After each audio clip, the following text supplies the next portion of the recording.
ഭൂമിയിലെ ഏറ്റവും വലിയ മ്യൂസിയം ഏതെന്നറിയോ? സത്യം പറഞ്ഞാൽ ഞങ്ങൾക്കും അറിയത്തില്ലായിരുന്നു. പാരീസിൽ വന്ന് ലൂവർ മ്യൂസിയം കണ്ടപ്പോഴാണ് ഇതാണ് ഏറ്റവും വലിയ മ്യൂസിയം, ലോകത്തിലെ ഏറ്റവും വലിയ ആർട്ട് മ്യൂസിയം എന്നൊക്കെ മനസ്സിലായത്. 8 ഡിപ്പാർട്ട്മെൻറ്റുകളിലായി 73,000 സ്ക്വയർ മീറ്റർ ഏരിയയിൽ ഏകദേശം 35,000-ഓളം ആർട്ട് വർക്കുകൾ ഈ മ്യൂസിയത്തിലുണ്ട്. മ്യൂസിയത്തിലോട്ട് കയറുമ്പോൾ തൊട്ട് ഒരുപാട് ന്യൂഡ് പെയിൻറ്റിങ്സും ന്യൂഡ് സ്കൾപ്ചേഴ്സും കാണാൻ പറ്റും. പണ്ട് കാലത്ത്, അതായത് പുരാതന ഗ്രീക്ക് റോമൻ വിശ്വാസപ്രകാരം ന്യൂഡിറ്റിയിലാണ് അവർ പൂർണ്ണ സൗന്ദര്യം കണ്ടെത്തിയിരുന്നത്.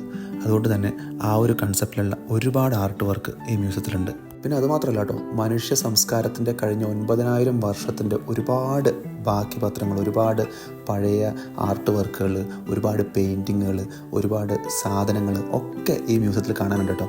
ഈ ചരിത്രവും പെയിൻറ്റിങ്ങും ആർട്ടും ഇങ്ങനെയുള്ള കാര്യങ്ങളൊക്കെ കുറേ അറിയാനും വായിക്കാനും ഇൻട്രസ്റ്റ് ഒക്കെ ഉള്ളവർക്ക് ഇതൊരു നല്ലൊരു അനുഭവമായിരിക്കും മ്യൂസിയം.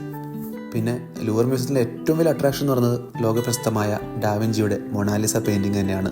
സത്യം പറഞ്ഞാൽ ഞങ്ങൾ വിശ്വസിച്ചതിനേക്കാൾ ഒരുപാട് ചെറുതാണ് മൊണാലിസയുടെ പെയിൻറ്റിങ്. പക്ഷേ എന്താ പറയുക, അത് വളരെ നല്ല രീതിയിൽ പ്രിസർവ് ചെയ്തിട്ടുണ്ട്. ബുള്ളറ്റ് പ്രൂഫ് ഗ്ലാസ്സിൽ വെതർ ഇൻസുലേഷനൊക്കെ ചെയ്തിട്ടാണ് വെച്ചിരിക്കുന്നത്. നമ്മൾ നടന്ന് കണ്ടാലും തീരാത്തത്രയും ആർട്ട് വർക്കുകളും തീരാത്തത്രയും കാര്യങ്ങളും ഉണ്ട്. ശരിക്കും ഒരു ആർട്ട് വർക്കിന് 3 സെക്കൻഡ് വീതം ചിലവഴിച്ചാൽ ഏകദേശം 3.5 ദിവസം വേണ്ടി വരും മുഴുവൻ ആർട്ട് വർക്കുകളും കണ്ടു തീർക്കാൻ എന്നാണ് പറയപ്പെടുന്നത്.